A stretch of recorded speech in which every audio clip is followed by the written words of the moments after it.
I'm John Moorhead. I'm the host of the Multifaith Matters podcast. And today I'm privileged to have as a guest Chenxing Han. And she's the author of a new book, Be the Refuge, Raising the Voices of Asian American Buddhists. And I found her bio on the website. I'll read that to introduce her a little bit. And if she's got something else she can add to that. Chenxing Han is a Bay Area-based writer whose publications have appeared in Buddhadharma, Journal of Global Buddhism, Lion's Roar, Pacific World, Tricycle, and elsewhere. She holds a BA from Stanford University and an MA in Buddhist Studies from the Graduate Theological Union.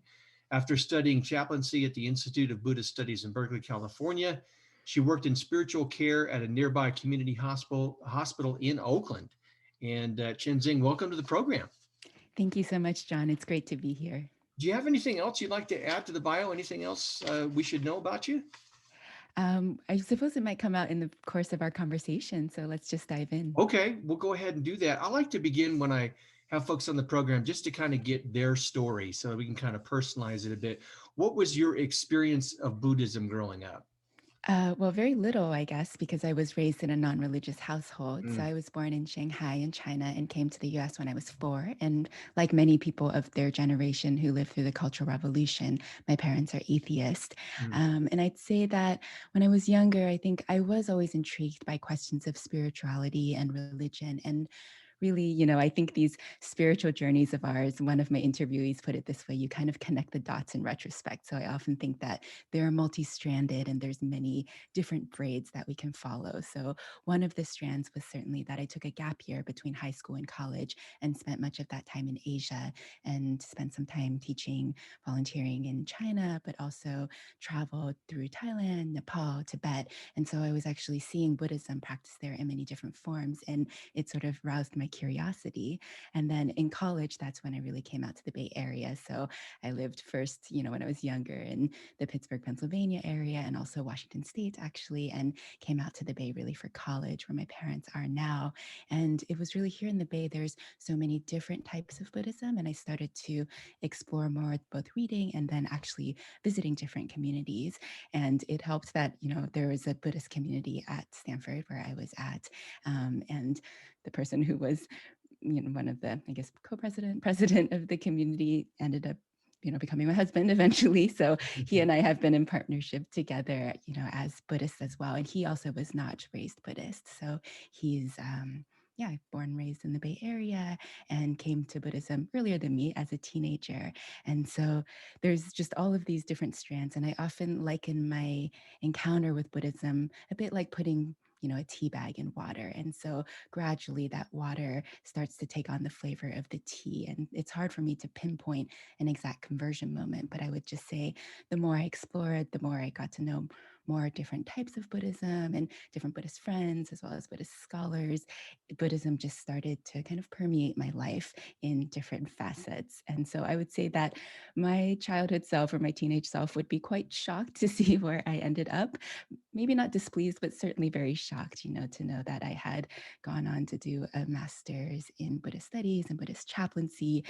I think when I was younger, I didn't even know what the word chaplaincy even meant. You probably could have just made up a definition and I would have just believed you. And so it's been a very sort of wending spiritual journey, if you will.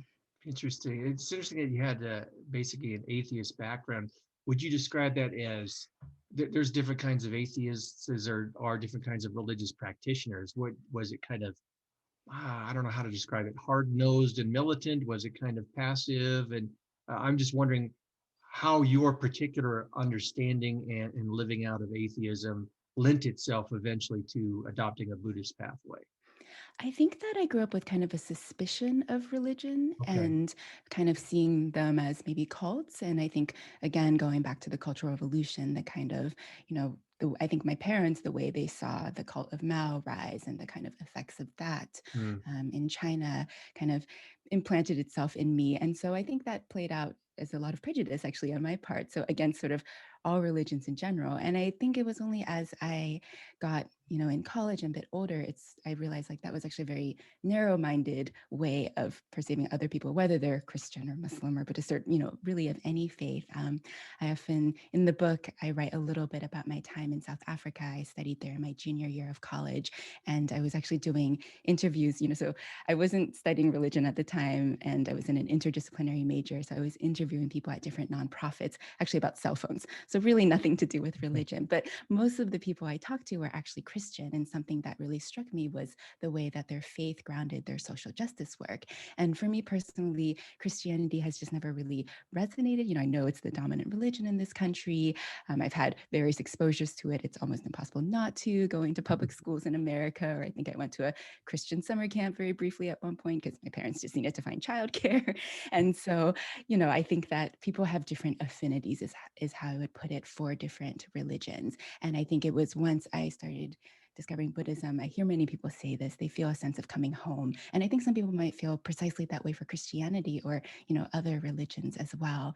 And so for me, it's been, many things, but really a source of a lot of both grounding, I think, and inspiration, and just a very positive force in my life. Thank you for being willing to share some of that personal journey. I appreciate that. And I think listeners and viewers will as well.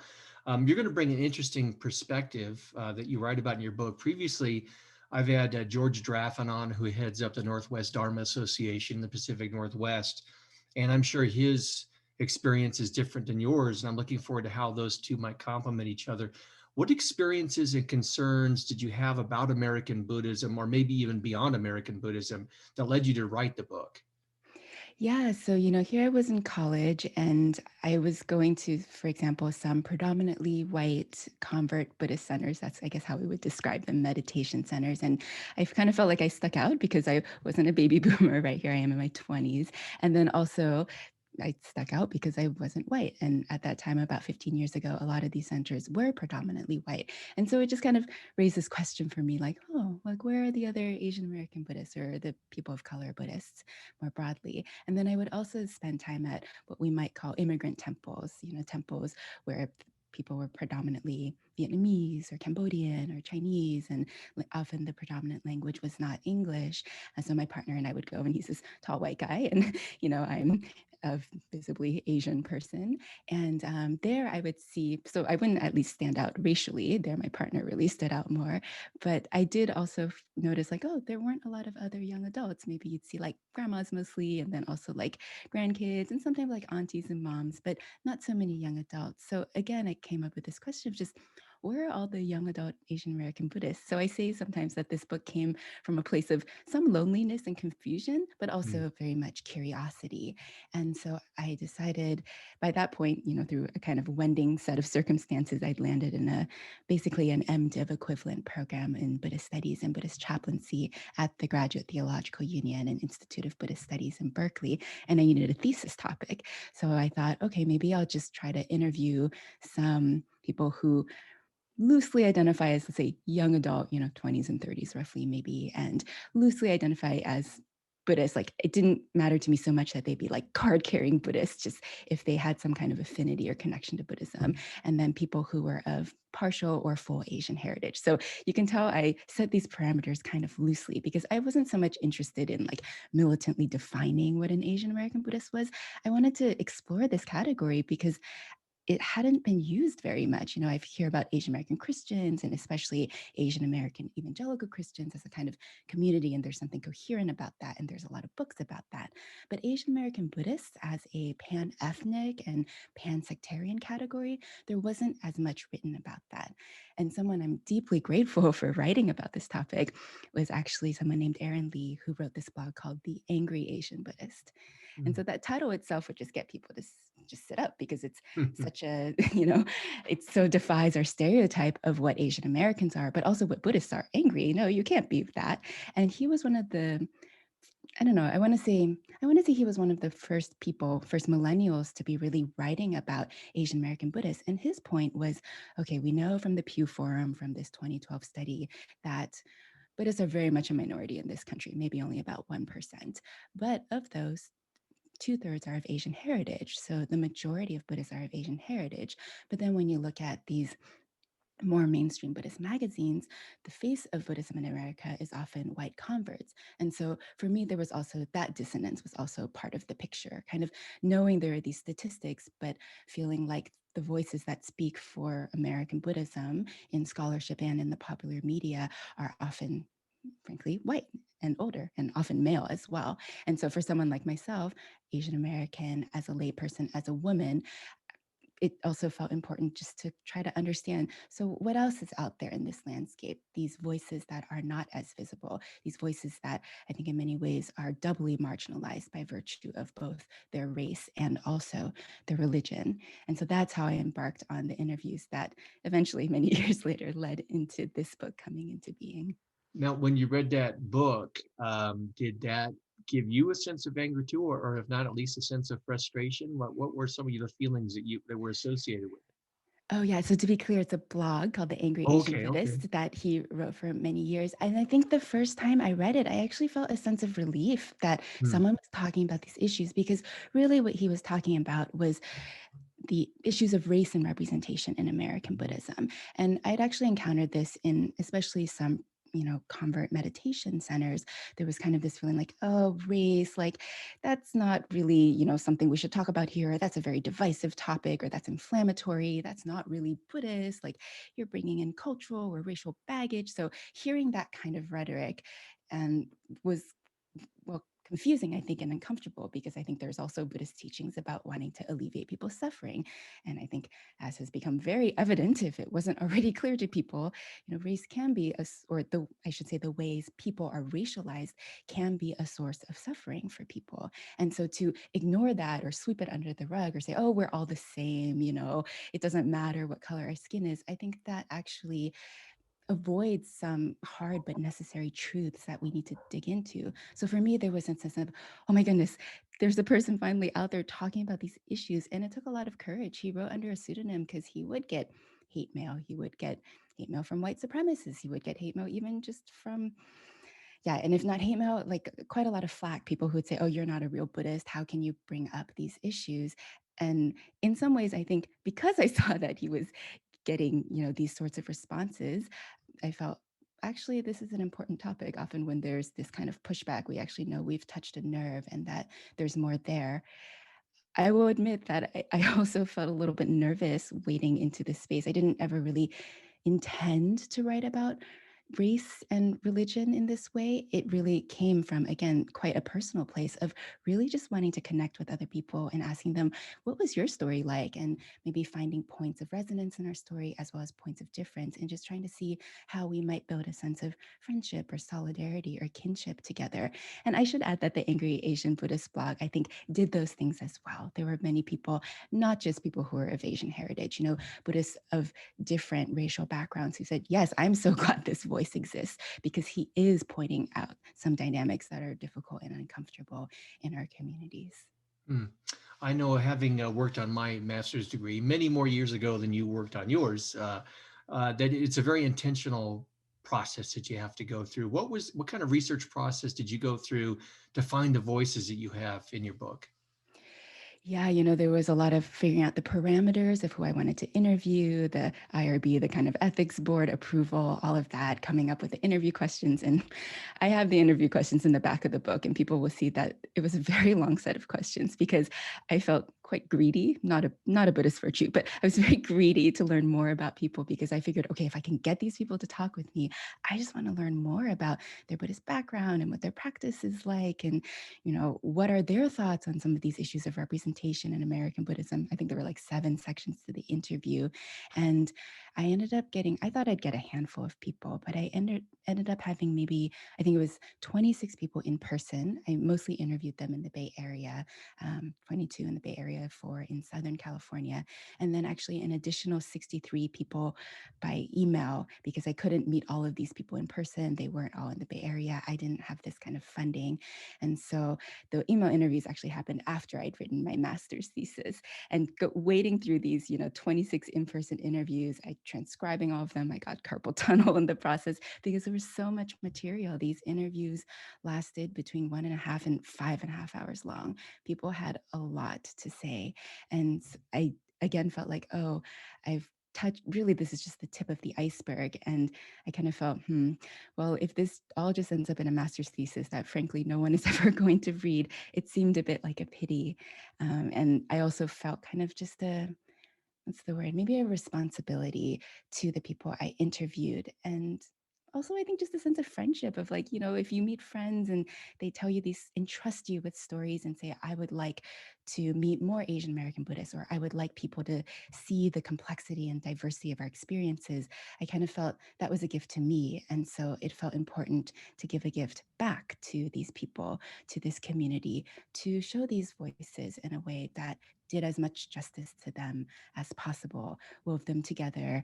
And perhaps the hardest part of the process was realizing at some point I needed to weave more of my own story, that I couldn't just like hide behind this screen of scholarly objectivity, that I would need to tell more of my own story. And so that also is woven into this book. Well, it sounds like not only did you have some academic rigor, but it sounds like you had fun along the way. So that's always good. It's always good to be passionate about your project. So, you've mentioned it in this conversation here in our podcast, and it's in the book when you talk about 2/3 of Buddhists in the US are Asian Americans, and yet the public face many times of American Buddhism is white. Any thoughts on, was this a part of your research process, or any thoughts as a result of how this came to be? Is it just part of the general racial assumption of the United States, or what's going on there? I think there's many different reasons. I think in media in general, it's predominantly white, or if we look at book publishing, right, if editors are 80 to 90% white, that's going to reflect in who the writers are, who gets published, that kind of thing. But thinking specifically about Buddhism, I know George, I listened to your podcast with him, talked about how Buddhism has been in this country, 150 years, basically, since the 19th century, how Japanese Americans, Chinese Americans practice different forms of Buddhism, and particularly the Shin Buddhist community, the Jodo Shinshu community that began as Japanese American and still is predominantly Japanese American, but this is a group that's rapidly diversifying because of intermarriage.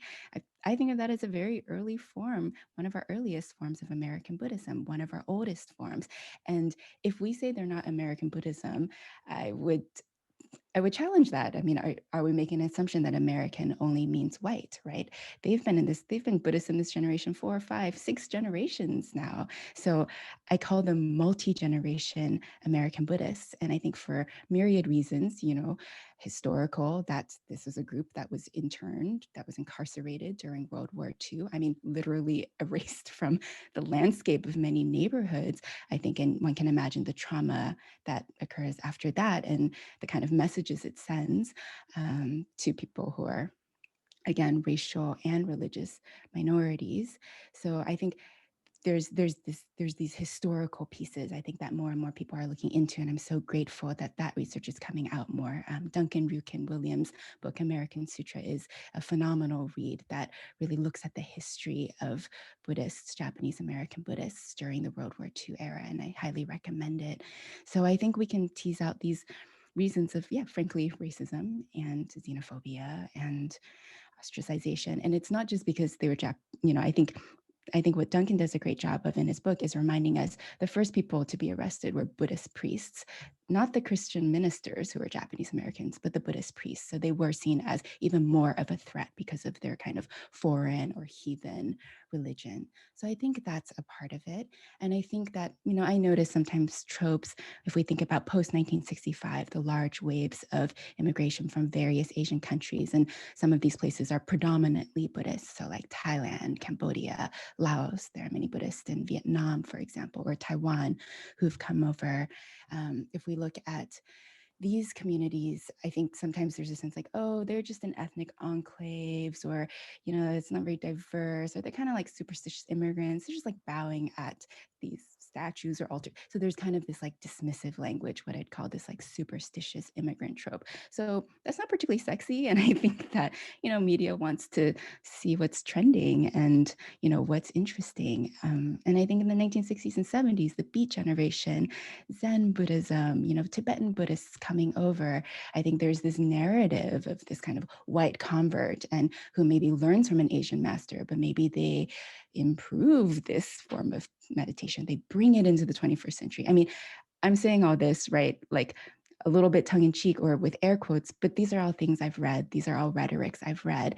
And but if I take a pause and I think about the Shin Buddhist community, or I think about people who are second, third generation Asian American Buddhists in this country, and even people like myself who are convert Buddhists, it's very painful to see the Asian roots and Asian culture of Buddhism, of Buddhist communities kind of erased, thrown to the side like this.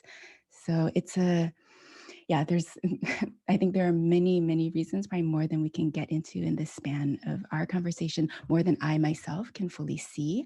But I think shining a light on this issue, which, it's not just me who's doing this. I think people have actually been doing this for decades, but now in the context of Black Lives Matter, in the context of more awareness around anti-Asian hatred or violence, I think now I notice a kind of shift in the American Buddhist community. People are more willing, and I think more realize the necessity of talking about these issues, as uncomfortable as they are.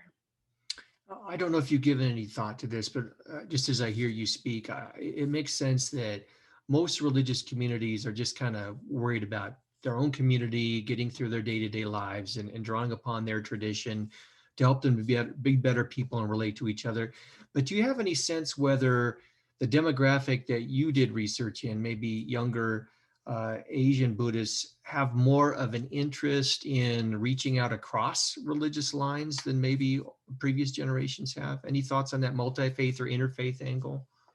I think multiple thoughts actually. Like, what first thought that comes to mind is it's almost a necessity when you're such a minority, right? Maybe in Thailand, if you're Thai Buddhist, you wouldn't necessarily think of connecting with Vietnamese Buddhists because there wouldn't be very many. But I think in America, in some places, you're really rubbing shoulders with lots of different types of Buddhists. And I think even just within the American Buddhist community, we're still just getting to know each other because there are so many different, you could almost say, fragmented. I would say that, we've been isolated from each other sometimes for different reasons, whether reasons of geography or differences of language. Even within a certain temple, the second generation, for example, might not feel as connected to Buddhism as their parents and grandparents do. Let's say someone is Cambodian American or Laotian American. If there's a language barrier, if they don't fully really understand, the kind of Buddhism their parents grew up with. And so I think quite naturally people might start to either explore other forms of Buddhism, including, places where maybe the majority of people don't look like themselves, where the meditation practice may be, where maybe there is a meditation practice, a seated meditation practice, and the temple might have more emphasized chanting or generosity or ethics, other types of practices. And then I think for many of my interviewees in college, because it's such a time of exploring identity, including I think racial and religious identity, I think many people went to Christian fellowships, partly because that's dominant and that's what's there to explore. And I suspect many people actually convert to Christianity, but those aren't the people, obviously, who spoke to me for my book, since, that would have been outside of the parameters of my book. Although I think that would be a really interesting and necessary book to talk to people maybe who grew up Buddhist, but, decided to convert into another faith. And then I would also add, so I think I should probably back up for 1 minute and let people who haven't read the book know that the book has 4 parts. And so the first part is really focused on my interviewees who I call multi-gen American Buddhists, so the predominantly Japanese American Shin Buddhists. And the second part of my book, I focus on the experiences of second-gen American Buddhists, second-gen Asian American Buddhists. So people whose parents raised them Buddhist in this country. And so they're kind of the second generation. And this is a very wide range of ethnicities from, Tibetan to Thai, Lao, Cambodian, Burmese, etc. And then the third part of my book, I call them actually first gen Buddhists, first gen American Buddhists, because they're kind of the first generation in their family to be Buddhist. And so I actually got this idea from one of my interviewees who's Filipino American and grew up Catholic and talks about himself as this kind of first gen Buddhist. And finally, in part 4 of my book, which I call Refuge Makers, actually, I weave together these previous 3 parts, voices from all of these parts. And so I mentioned these 4 parts because I wanted to highlight part 3 which I call integrators or first gen Buddhists. The reason I actually labeled this part integrators is because many of these interviewees were actually integrating different religions that they grew up with. So they actually already grew up in multi-faith households. I think many Buddhists also marry, they don't necessarily marry another Buddhist. And so I think, again, your question, I think, brings me to, if you don't have like a huge strength in numbers, if one is already in a kind of more minority position, it almost becomes more necessary to understand the dominant culture. I mean, I remember that growing up, just people would toss aside references very casually, and I would not know like this biblical story they're talking about. And so there's kind of like this, okay, I need to learn about Christianity. And in some ways, one can think of that as a kind of disadvantage or it's frustrating. But I think the other side of the coin is it's kind of a privilege. I think we kind of learn to move through different spaces. We learn to code switch, for example, in different places. I said the Pledge of Allegiance at school, right? And God is in there, right? And I would learn these certain stories. Did people have to know what the Vasanthara Jataka is? No, right? That wouldn't necessarily, that's not important in this culture, right? But of course, if you're in Thailand, like everyone knows what the Vasanthara Jataka is. And that's the dominant, Buddhist religion. So if you're a Catholic in Thailand, I suspect you still know what the Vasanthara Jataka is. So like the frames of reference are different, but that was a very long answer to your very interesting question, I think, about these questions of interfaith and multi-faith connections. Yeah, one of the reasons I ask is a colleague of mine, Paul Lewis Metzger at Multnomah University in Portland, has been involved with, he and his students have been a part of these hospitality dinners and conversations with members of the Dharma Rain Zen Center in Portland for many years. And we're always looking for additional Buddhist conversation partners across the United States. So if we can ever help facilitate that, I was just wondering, what sense there might be of interest in that as folks continue. Now, you mentioned some of the parts to your book, the categories. I wonder if we could dive into that just a little bit more deeply. You've got trailblazers, bridge builders, integrators, and refuge makers. Can you tell us a little bit more about how each of those sections are defined, and maybe just a little quick summary or story about who would represent those categories? Hopefully that's not too much for you. Sure. So trailblazers, what I call multi-gen Buddhists again, I think of them because they've been in this country for so long. So their grandparents, their great grandparents were American Buddhist or trailblazers, I'd say. But I also feel these youth are themselves trailblazing. And so if I recently did a half-day retreat, online retreat, with a group called the Young Buddhist Editorial, made up of, I think, predominantly Gen Z, a little bit younger than me, Gen Z Buddhists. And I was just really blown away by, their organization, their kind of openness to wanting to connect with people, not just of their own Shin Buddhist background, but from different Buddhist backgrounds and non-Buddhist backgrounds. We had people who weren't Buddhist come to this retreat.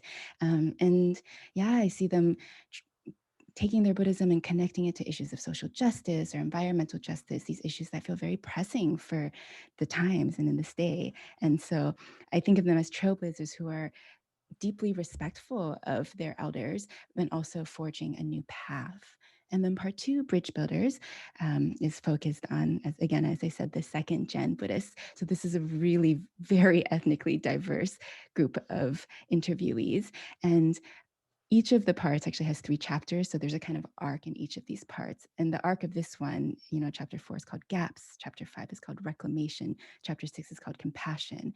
And all of these parts really came from, I didn't know what form this book would take before I wrote it. It just came from really listening deeply to the interviews and reviewing them over and over and thinking about what themes emerged, kind of a very grassroots, bottom-up approach. And so there are these real gaps of, again, language, culture between these Buddhists and their parents, their grandparents. But then I also see them kind of reclaiming Buddhism on their own terms in young adulthood as they come to terms with it, whether that might mean weaving in some different other sects of Buddhism or other Buddhist practices, or it might mean exploring other religions and through that process trying to clarify their own relationship to Buddhism. And I end on this note of compassion because for many of them, I think it was really, for me, very heartwarming to see the ways in which they might have started out actually, I think, imbibing and internalizing some of these narratives, like, oh, my parents are superstitious, they're just doing this weird stuff, like that's embarrassing, or, I think these messages get internalized and then coming through gradually exploring religion for themselves and realizing, okay, I may not be the same as my parents, but I can have understanding and compassion for the ways that they relate to Buddhism and actually find some common ground. And so I see them like building these bridges, right, with their parents, their grandparents, but also with this broader culture that has so many misperceptions and negative stereotypes, particularly of, I would say, Asian American Buddhists. And then part three, integrators. Again, I thought about these before, integrating so many things, whether it's different religions. Many of them were actually multi-ethnic or multiracial in this category, many of these kind of first gen or convert Buddhists. And so, gosh, I guess I talk about myself in that chapter, along with, again, many dozens of other stories and other voices. And this is probably the part of my book where I'm the most honest with what my own journey is, including some of the discomfort of being in predominantly white convert sanghas and just wondering, where are people who can share and understand more of my own experience? And I think something that's interesting for us is that, we didn't have the privilege of being immersed in a kind of Buddhist culture or Buddhist family, Buddhist temples growing up. And so there's both, I think many of us end up I think what's the word, maybe visiting or exploring many different types of Buddhism, and then having to almost like excavate some roots. Like through this process of writing this book, I actually found out my great grandmother was Buddhist. And I didn't know that like this whole time growing up. And so there's these sort of discoveries we make. And it's again like this kind of grappling with what do we make of this like identity in the making, this category in the making? What does it mean to be Asian American Buddhist? It's a complicated beast, and I think we are still figuring this out. And so in part 4 of the book, I think, which was really one of my favorite parts to write, it's called Refuge Makers. And that title is inspired by Aaron, the blogger of the Angry Asian Buddhist, whose very last blog post was called Be the Refuge, which is the title of my book. So Aaron very sadly passed away of cancer in 2017 at the age of 34. In many ways, this book is a tribute to him and his legacy. He was just someone who has also very complicated story in terms of being his own relationship to Buddhism. He was half Toisanese Chinese, half Ashkenazi Jewish. One of his grandmothers was Buddhist or had done Buddhist chanting and kind of exposed him to that, but he grew up Jewish and, multiracial in this country. And so to me, it's just like the ways that he would just go to different Buddhist communities and learn about them, like make friends with Shin Buddhists, make friends with Vietnamese Buddhists, just make friends with everyone and be really open, even if their primary practice wasn't the same as his. So his primary practice was seated meditation, but he was just very open about visiting different Buddhists and really envisioning a Buddhist community where we can connect across ethnic and racial lines, where we can connect across differences of sect. And so Refuge Makers really brings again all the voices in the book together and examines some of the issues of power, privilege, race, representation, these kinds of issues that were really coming up for us as young adults. Thank you. That was a big question and required a big answer. So I Yes. appreciate it. So one final question, unless you've got something else that I've missed here. Through your research and your book and your conversations, you've identified some problems and you've given voice to address some of these problems and the deficit that's there. On this side of the journey, how would you like to see American Buddhists represented, and what's the solution? What are the facets of what needs to be done to correct the challenges that you found? Yeah, I think of one of my interviews saying, I'd like to be represented as we are, as a diverse group of people and as humans. So neither overly romanticized nor denigrated. And I think that a lot of that has to do with telling our stories. And I think that can be really hard to tell our stories, I think in a public way, because there's just barriers of time or, where do we publish our stories? But I think often even starting very simply and like telling one story to another person who can listen. So this is kind of my chaplaincy training coming in. I would say chaplaincy really very much informed this book. I kind of felt like this book just came out of me having tea with some people and telling each other our stories and just listening wholeheartedly. And I think that, it would shock me that some people would have friends, childhood friends who are Buddhist, and they didn't find out like the other person was Buddhist until, for a decade or sometimes more. They kind of like hit that. And so my hope is that there's really these I think true stories is really told from within the community, people listening and people taking a moment and realizing, oh, maybe some of my beliefs around Buddhism or stereotypes around Buddhism weren't accurate. And I think then we adjust accordingly. We say like, oh yeah, that time I said American Buddhism started in the 1960s, I was wrong about that, right? And so we kind of graciously, we all make mistakes, people are human. So we do that. And so I think for me, it's all about relationships and it's all about lowering the barrier to relationships. So in other words, like trying to push back against some of these stereotypes, which I think their most pernicious effect is that they create shame in people and they create a sense of people not wanting to share their Buddhism. And so how can we lower these barriers and how can we then start to form these connections of friendship? How can we have tea together? Well, hopefully your conversation here will be one small, very small contribution to making that happen. But I appreciate your time and flexibility. We had to do a little rescheduling to get you on here, but I'm so glad it worked out. Thank you for being a guest. Thank you so much, John. It's really been a pleasure. My guest today has been Chenxing Han, and she is the author of Be the Refuge, Raising the Voices of Asian American Buddhists. And you can find a link to that volume and to her website in the podcast episode notes. And I would encourage everyone who's listening and watching to pick up a copy and get to know another perspective on America's Buddhist community. Thank you very much for tuning in and listening or watching this episode. Until the next episode of Multifaith Matters.